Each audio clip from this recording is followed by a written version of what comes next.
गर्छ र यसैले प्रभु चाहिँ महान हुनुहुन्छ। र आज चाहिँ हामी विशेष गरी प्रेरितको पुस्तकलाई पढ्नु जानेछौँ। प्रेरितको पुस्तक, यो पुस्तक चाहिँ नयाँ नियमको एउटा ऐतिहासिक पुस्तक हो।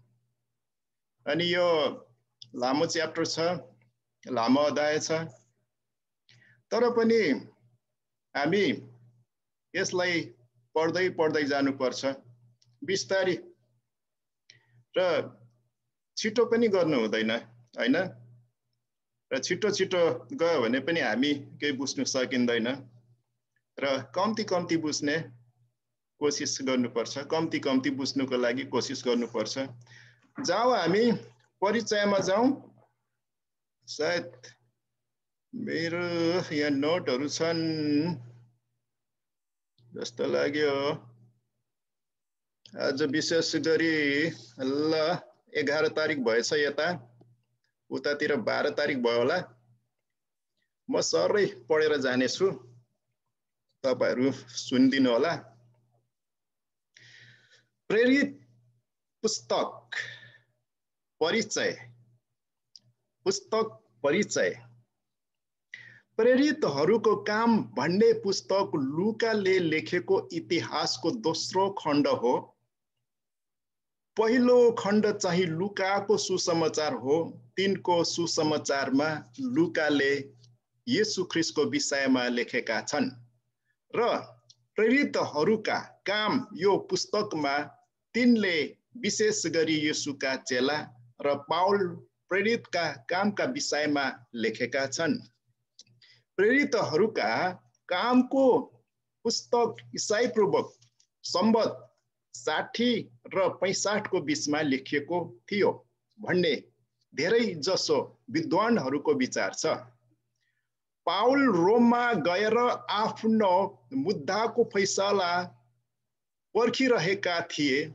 रोम अहिले युरोप महादेशको दक्षिण भागमा रहेको इटाली भन्ने देशको राजधानी हो। नयाँ करारको समयमा रोम संसारको सबभन्दा महत्त्वपूर्ण शहर थियो। त्यति बेला रोममा धेरैजना प्रमुख मानिसहरूले यो नयाँ क्रिस्चियन धर्म कस्तो धर्म हो, कहाँबाट निस्कियो भनेर सोध्दै थिए। त्यसकारण क्रिस्चियन धर्म कसरी सुरु भयो, येशू ख्रीष्टको को हुनुहुन्छ, उहाँको सुसमाचार कसरी यरुशलेमबाट रोमसम्म फैलिन गयो भन्ने विषयमा लुकाले पक्का इतिहास लेख्ने निर्णय गरे। लेखेपछि लुकाले यो इतिहास एकजना रोमी अधिकृत माननीय थियोफिलसलाई पठाए। हेर्नुहोस्, लुका 1:1देखि 4, प्रेरित 1:1 थियोफिलसको बारेमा अरू कोही थाहा छैन।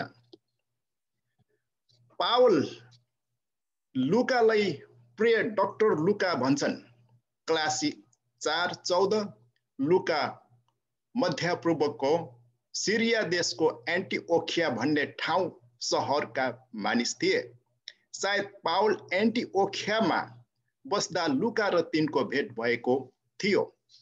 जब पाउल रोममा गए तब त्यस अन्तिम यात्रामा लुका पनि सँगसँगै गए। प्रेरित 27:1-28-16।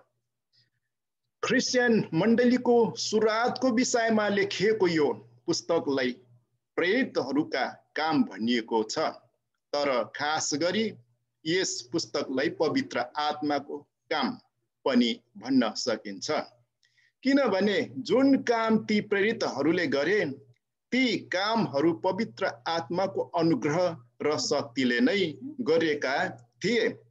किन मानिसहरूका विषयमा मात्र होइन, तर ती मानिसहरूमा काम गरी रहनु हुने पवित्र आत्माको विषयमा पनि यो पुस्तक लेखेको छ। आमेन।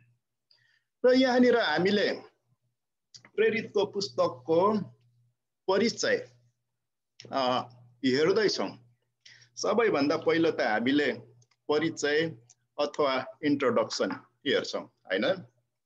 र हामीले चाहिँ एकअर्कासँग परिचय गर्दाखेरि कसरी परिचय गर्छौँ भने तपाईको नाम के हो, तपाईको ठाउँ कहाँ हो, कहाँबाट आए, अनि तपाईको बाबुको नाम के हो, आमाको नाम के हो, छोरा छोरी, यसरी नै हामीले चाहिँ परिचय दिन्छौँ हैन।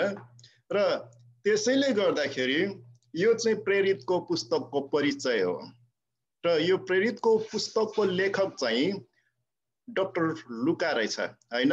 अनि प्रेरितको पुस्तक चाहिँ दोस्रो खण्ड, पहिलो चाहिँ लुकाको पुस्तक लुकाले लेखे, अनि दोस्रो चाहिँ प्रेरितको पुस्तक लेखे। र यसैले गर्दा अब लुकाको पुस्तकमा चाहिँ येशूको बारेमा लेखे डाक्टर लुकाले, र प्रेरितको पुस्तकमा चाहिँ सबै प्रेरितहरूको बारेमा लेखेको छ। र यसैले गर्दाखेरि हामीले पढ्दै पढ्दै जानुपर्छ अनि हेर्नुपर्छ। हामी यहाँ एकदेखि पढ्दै गयो भने यसरी देख्छौँ।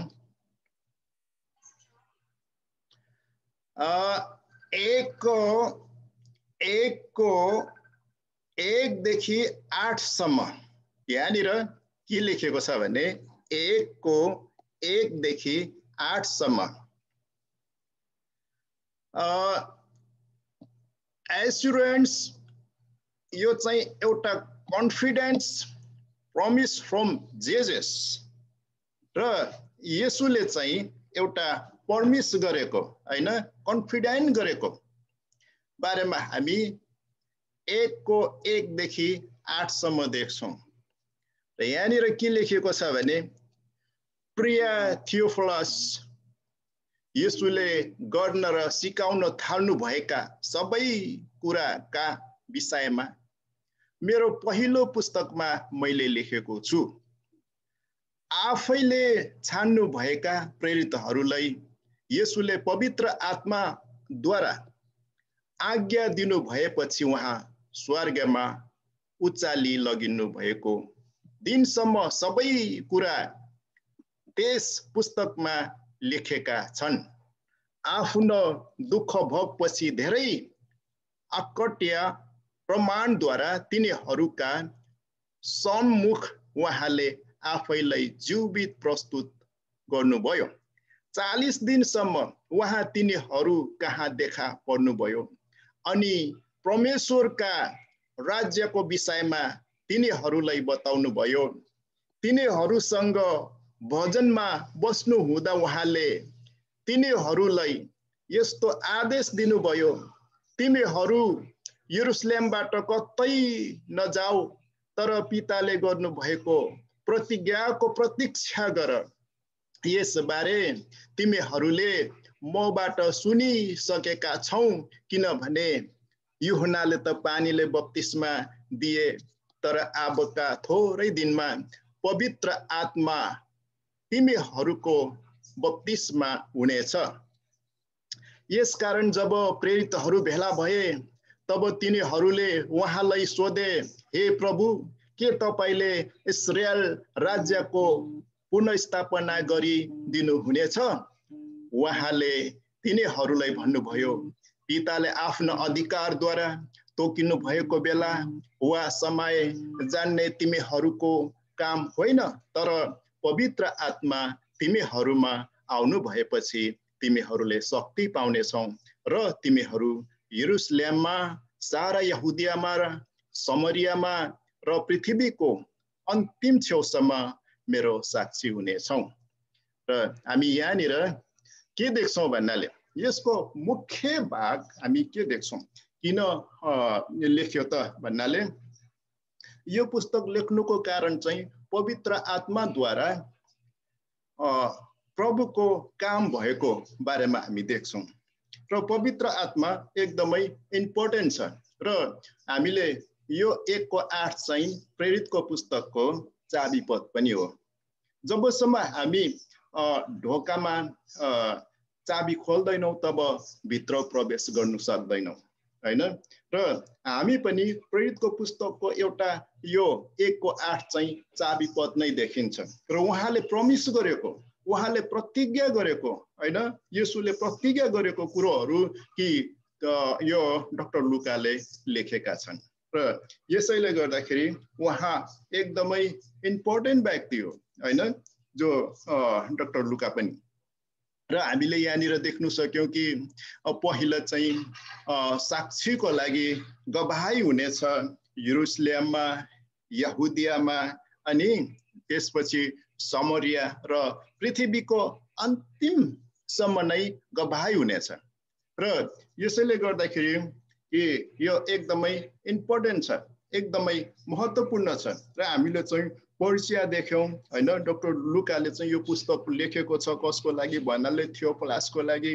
र साथसाथमा चाहिँ यसमा पावलको बारेमा लेखेको छ लुकाले हैन। अनि र यो एकदमै महत्त्वपूर्ण यो इतिहास हो, बुझ्नुको लागि गाह्रो हुन्छ। पहिलो त मजा हुन्छ, तर पनि एउटा त्यति हामीलाई सुन्नु मन पनि लाग्दैन, अलिकति आधी भाग पुगेपछि।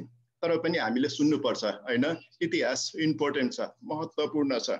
र जसरी हाम्रो बाजे बज्यूहरू बितेर गए तर पनि इतिहासमा रहिरहन्छ हैन। हामी येशू ख्रीष्ट 2000 वर्ष अगाडि यस संसारमा जन्मनु भयो अनि उहाँ स्वर्गरोहण हुनुभयो, तर पनि हामीले चाहिँ इतिहासमा यो बाइबल इतिहास हो हैन, यो बनाउटी हो हैन, यो साँचो घटना हो। र उत्पत्तिको पुस्तकदेखि लिएर अहिलेसम्म हामीले चाहिँ पढि नै रहेका छौँ। हामीले मात्र हैन, विश्वभरि जसले ख्रीष्टलाई विश्वास गर्छ उनीहरूले पढि नै रहेको छ, अध्ययन गरि नै रहेको छ, अध्ययन गरि नै रहेको छ हैन। कि ईसाईहरूले मात्रै नभएर अरूले पनि बाइबल अध्ययन गर्छन्। र बाइबलमा के छ? जीवन छ, बाइबलमा के छ? छुटकारा छ। र हेर्नुहोस् कि हामी अलिकति म्याप हेर्नेछौँ। र यहाँ पावलको missionary journey, first missionary journey भनिन्छ। र यो के छ भने यो इम्पोर्टेन्ट घटनाहरू छ। विशेष गरी हरेकले यो मिसनरी जर्नी पढ्नै पर्छ। पहिलो, दोस्रो, तेस्रो, चौथो हैन, रोम यात्राहरूको बारेमा एकदमै धेरै अध्ययन गर्नुपर्छ। कि हामी अब आज त सुरुवात मात्रै छौँ हैन, आज त एकदमै सुरुवात मात्रै छौँ। यो पहिलो पावलको यात्रा हैन, पहिलो पावलको यात्रा कि यात्रा गर्नुको लागि त्यति सजिलो छैन, यात्रा गर्नुको लागि त्यति सजिलो छैन हैन। कि हामी भुटानबाट यात्रा गरेर नेपाल आए, नेपालबाट यात्रा गरेर कहाँ आयो? युएसए आयो, कोही क्यानाडा, कोही इन्डिया हैन, विभिन्न ठाउँमा यात्रा गरे। हाम्रो पुर्खाहरूले त्यसरी नै नेपालबाट भुटानको यात्रा गरे, सिक्किम भएर हैन। त्यसरी नै यात्रा गर्नु त्यति सजिलो छैन। र हाम्रो पुर्खाहरूले किन यात्रा गरे भन्नाले चाहिँ भुटानतिर, इन्डियातिर चाहिँ सित्तैमा जग्गा जमिनहरू पाउँदैछ अरे भनेर चाहिँ यात्रा गरेको थियो हैन। हामीले किन यात्रा गर्यौं भन्नाले चाहिँ अब भुटानबाट त्यहाँ लखटिँदाखेरि चाहिँ अब नेपालमा बसोबासो गरेको छ, त्यहाँ त युएनएचसिआरले दिइरहेको छ, खुवाइरहेको छ, पियाइरहेको छ, साथसाथमा हरेक कुरो वितरण गरेको छ भनेर आए। र साथसाथमा हामी चाहिँ कसरी आयो भने हाम्रो पनि अब पुनर्वास होस्, हामी पनि अब स्ट्यान्ड हुन सकौँ हैन, आफै हामी उभिनु सकौँ भनेर आए। र साथसाथमा पावलको यात्राको उद्देश्य के थियो भन्नाले चाहिँ प्रभु येशूको सुसमाचार सुनाउन सकौँ हो भन्ने पावलको यात्रा एउटा उद्देश्य थियो। आज हामी पनि उद्देश्य बोक्ने व्यक्ति हुनुपर्छ हैन, ठुलो चुनौती छ। र यसैले गर्दाखेरि हामी एउटा अलिकति मुनि जानेछौँ। दोस्रो भाग यहाँ के लेखेको छ भने 2मा the ancient sons important position of Jesus भनेको छ है। यहाँनिर चाहिँ 1:9 देखि 11 सम्म र हामीले यहाँ पढ्यो भने के देख्दैछौँ भने उहाँले यो कुरा भन्नु भएपछि तिनीहरूले हेर्दा हेर्दै उहाँ उँभो उचालिनुभयो र बादलमा उहाँ तिनीहरूका दृष्टिबाट लोप हुनुभयो। जब तिनीहरूले उहाँ जाँदै गर्नु भएको एक एकटक आकाशतिर हेरिरहेका थिए।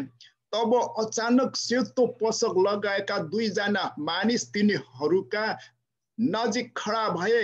तिनीहरूले भने, गालिलका मानिस हो, तिमीहरू किन आकाशतिर हेर्दै उभिरहेका छौ?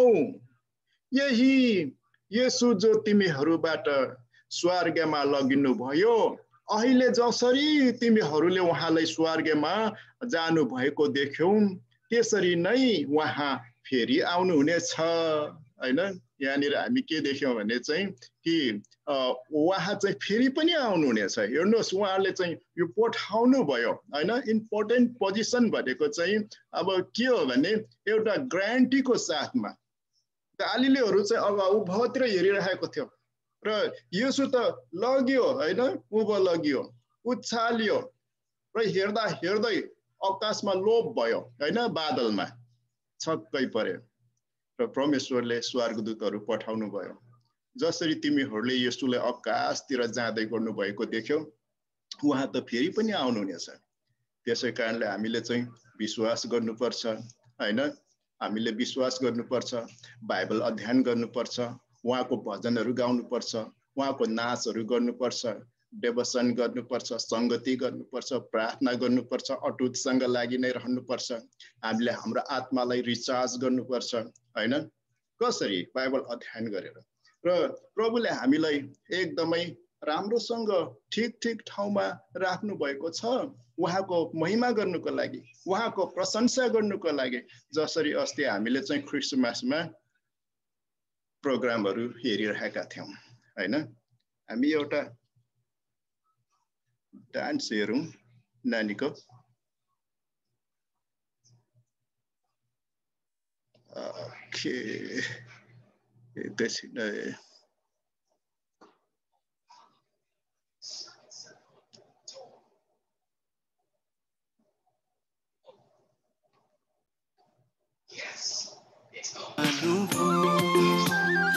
लालु पाते फुलै फुल्यो हाम्रो प्रभुको जन्मदिनैमा।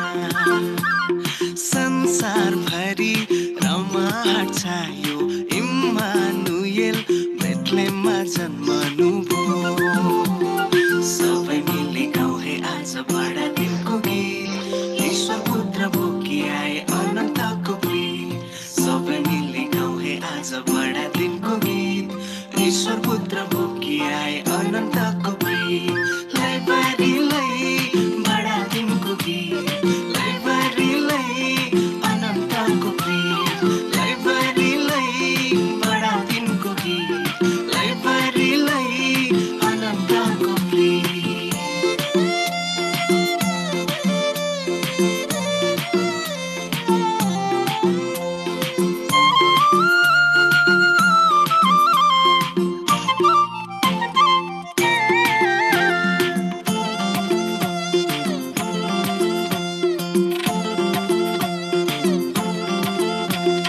प्रेमको जन्म भो बेथलेहेममा, तारा चम्कियो है आकाशैमा। अरे प्रेमको जन्म भो बेथलेहेममा। हामीले हेर्दै थियौँ जो नानीको डान्स क्रिसमस प्रोग्रामको, ताकि हामी यो डेभोसनले के गर्छ कि हामीले हाम्रो आत्मालाई रिचार्ज गर्नुको लागि, रिफ्रेस गर्नुको लागि वचन पढ्दै, भजनहरू हेर्दै, अध्ययनहरू गर्दै, प्रार्थना गर्दै हैन। हाम्रै फ्यामिलीको कसले कसरी नाच्यो कि धेरैजना छ कि आफ्ना आफ्ना जुन टेक्निकहरू, कसैले गाउँछ, कसैले नाच्छ, कसैले कविता भन्छ हैन, कसैले स्टोरी भन्छ। कि प्रभुले हामीले विभिन्न खालको वरदानहरू दिनुभएको छ उहाँको महिमा गर्नुको लागि। त्यसैले गर्दाखेरि हामीले अध्ययन गर्दै जानुपर्छ, जसरी दाउद पनि नाच्दै गाउँदै हैन प्रभुको चाहिँ महिमा गर्न सके। अर्को स्टेपमा जानेछौँ, अलिकति हामी मुनि पढ्दै जानेछौँ। र अर्को भागमा के छ भने हामी 1:12-15 सम्म के देख्दैछौँ भने द प्रेयर मिटिङ भनेर देख्दैछौँ। अब अघि हामीले कुरा गर्दै थियौं कि प्रार्थना गर्नुपर्छ भनेर। सुरुवातमा प्रार्थना गरिन्छ, त्यसपछि भजनहरू गाइन्छ, त्यसपछि वचनहरू पढिन्छ, त्यसपछि हैन धेरै प्रोग्रामहरू हुन्छ। यहाँनिर के लेखेको छ भने 12 देखि 15 सम्म तब तिनीहरू जैतुन भनिन्ने पहाडबाट यरुसलेम फर्के। यरुसलेमदेखि यो पहाड प्राय 1 किलोमिटर जति टाढा पर्छ। शहरभित्र पसेपछि तिनीहरू माथिल्लो तलाको आफू बस्ने कोठामा उक्ले। तिनीहरू चाहिँ पत्रुस, यूहन्ना, याकुब, आन्द्रियास, फिलिप र थोमा, बार्थोलोमाई र मत्तियास, अल्फियासको छोरा याकुब र अग्रपन्थी दलको सिमन र याकुबको छोरा यहुदा थिए। कतिजना स्त्रीहरू र येशूकी आमा मरियम पनि उहाँका भाइहरूका साथ। यिनीहरू सबै एक मनका भएर निरन्तर प्रार्थना गरिरहन्थे। ती दिनमा भाइहरूका बीचमा पत्रुस खडा भए। यी मानिसहरूको संख्या प्राय 120 थियो र भने। र हामी यहाँनिर के देख्छौँ भने प्रार्थना गरेको देख्छौँ हैन। र उनीहरू सबै एक भएर चाहिँ प्रार्थना गरिरहेका देख्छौँ। र हामी पनि विशेष गरी देवस्थानमा प्रार्थनाहरू गर्छौँ, केही स्तुति प्रशंसा गर्छौँ र वचनहरू पढ्छौँ। र हामी के गर्छौँ भने प्रभुको नाउँलाई उचाल्दै जानेछौँ, प्रभुको नाउँलाई उचाल्दै लानेछौँ हैन। प्रार्थना एकदमै इम्पोर्टेन्ट हो हैन। व्यक्तिगत प्रार्थना हुन्छ, सामूहिक प्रार्थना हो। जो अहिले हामी देवस्थानमा बसेका छौँ यो सामूहिक प्रार्थना हो। र यसैले गर्दाखेरि हेर्नुहोस् पावलले कति प्रार्थना गरे, कति प्रभुको ठुलो कामहरू गरे, वचनहरू सुनाए हैन। हामीले देख्यौँ पहिलो यात्रामा उहाँलाई कति गाह्रो भयो होला। र त्यहाँदेखि पहिलो यात्रा मात्रै नभएर उहाँले धेरै यात्राहरू गरे। यहाँनिर मुनि हामी देख्छौँ उहाँको पहिलो यात्रा भनेको चाहिँ एसिया माइनरमा थियो हैन। उहाँको पहिलो यात्रा एसिया माइनरमा थियो र एसिया माइनर भनेको यहाँनिर पर्छ।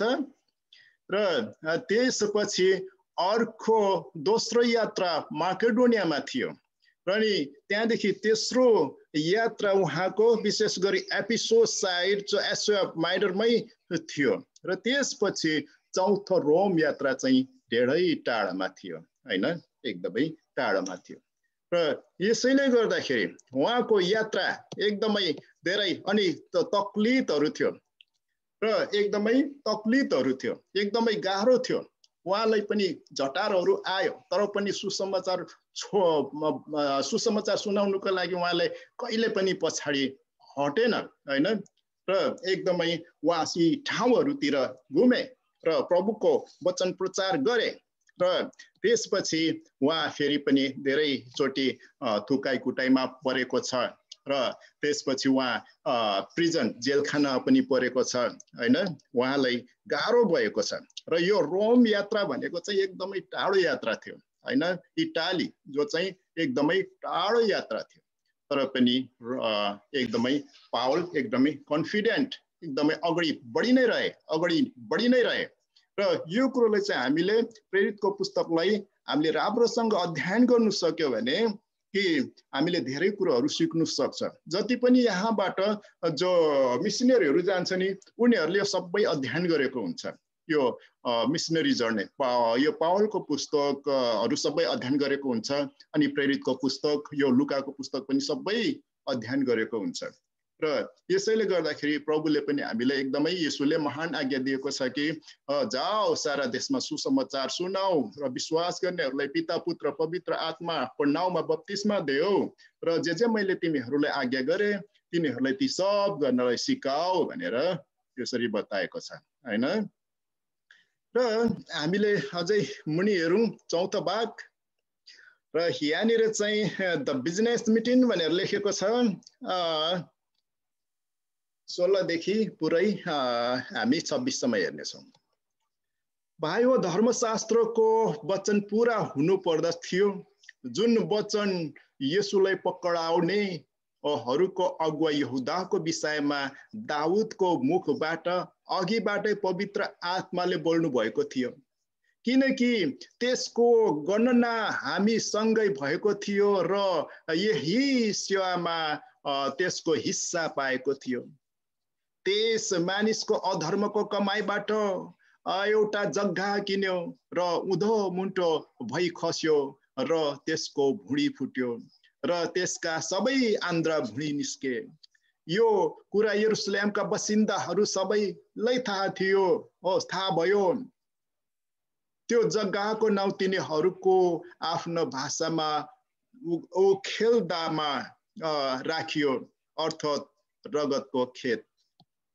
पत्रुसले भने किनकि भजनको पुस्तकमा यसो लेखिएको छ, त्यसको वासस्थान उजाड छोस् र त्यहाँ बास गर्ने कोही नहोस् र त्यसको कार्य पदाधिकार अर्कोले लियोस्। यसै कारण हाम्रा साथमा रहने मानिसहरूमध्ये यस्तो एकजना छान्नु आवश्यक छ, जुन व्यक्ति प्रभु येशू हाम्रा बीचमा रही भित्र बाहिर गर्नु हुँदा सधैँ हामीसँग थियो, अर्थात् यस्तो व्यक्ति जो यूहन्नाको बप्तिस्मादेखि लिएर उहाँ हामीबाट उभो लगिनु भएको दिनसम्म हामीसँग थियो।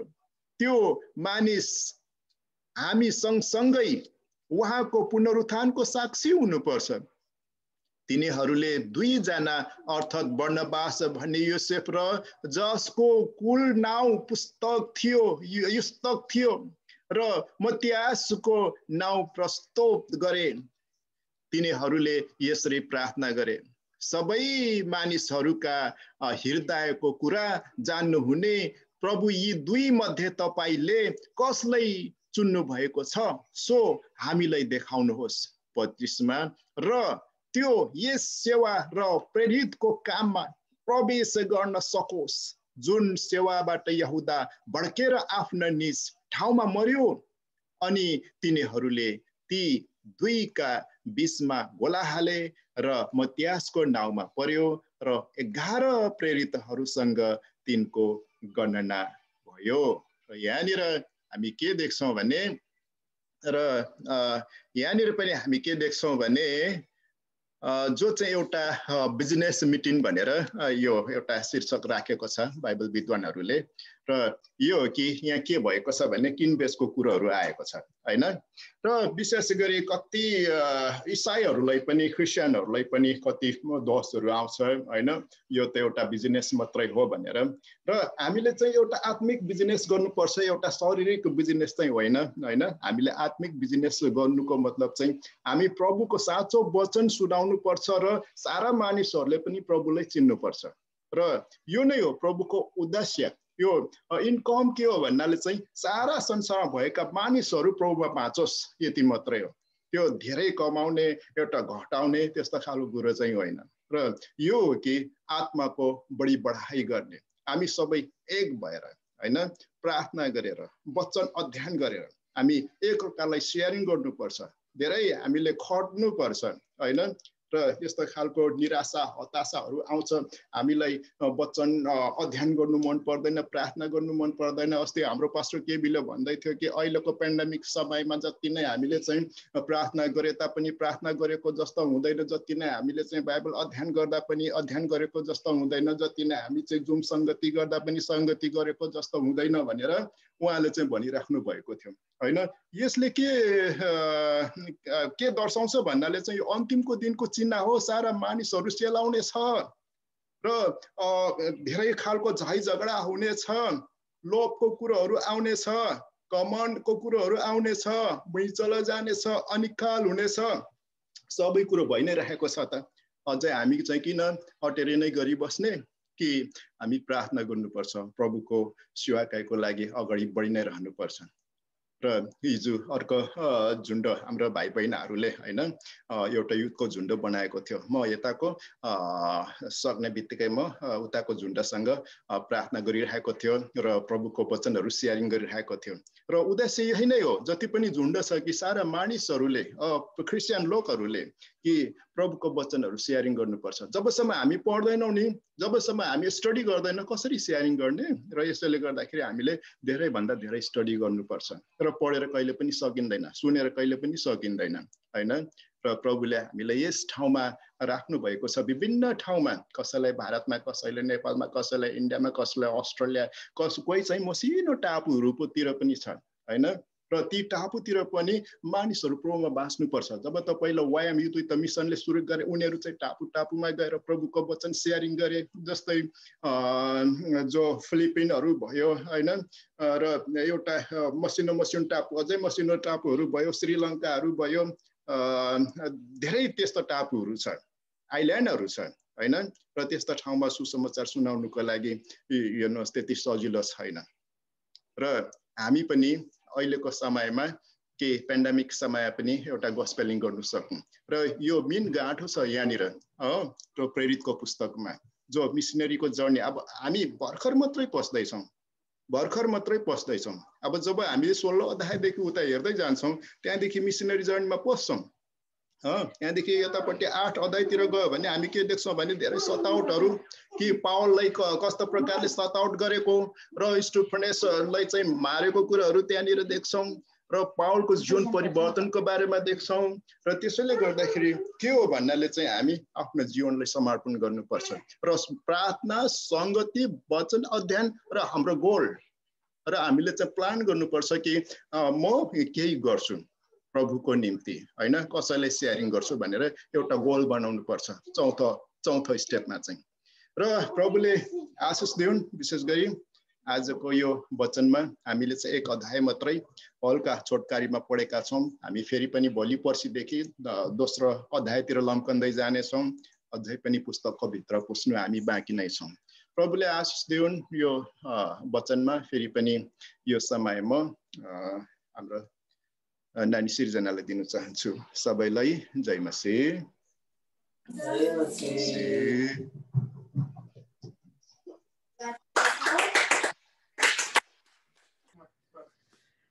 मैले चाहिँ केही देखिन चाहिँ हामी तपाईलाई धन्यवाद चढाउँदछौँ यीशुको नाममा। प्रभु तपाईले हामीलाई विभिन्न ठाउँबाट यो जुम मार्फतबाट जोड दिनुभयो। प्रभु तपाईलाई धन्यवाद भएको छ। जुन छोराले, जुन व्यक्तिले आज यो जुम बनाएको छ प्रभु, आज त्यो व्यक्तिले धेरै ठुलो आशिष पाएको छ भनेर महसुस भएको छ। आज हामी विभिन्न देशबाट, नेपालबाट, इन्डियाबाट, भुटानबाट, अमेरिकाको विभिन्न ठाउँबाट, क्यानाडाबाट हामी सबैजना भेट हुनमा एकदम सहुलियत अनि सजिलो भएको छ प्रभु। यो जुमको लागि धेरै धेरै धन्यवाद भएको होस् प्रभु।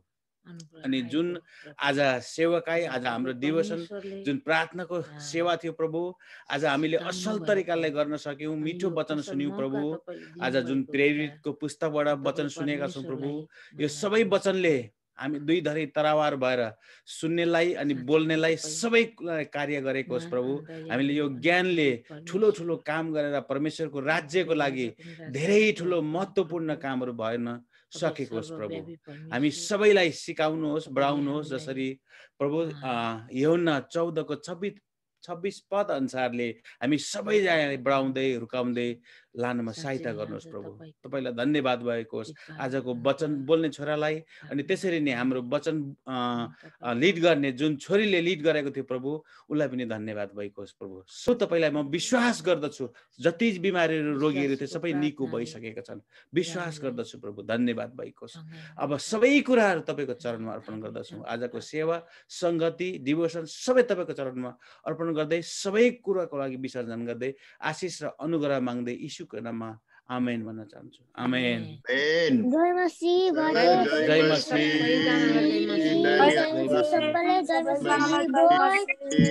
जय